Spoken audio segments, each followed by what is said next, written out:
içində dolanmır axı. Hamının ışığı yanır gecələr, hamının ocağı qalanmır axı.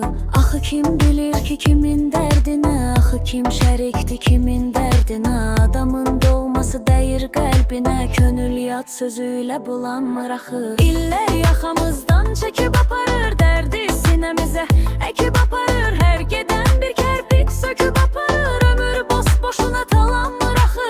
İllər yaxamızdan çəkib aparır dərdi sinəmizə, əkib aparır hər gedən bir kərpik söküb aparır. Ömür boş-boşuna talanmır axı.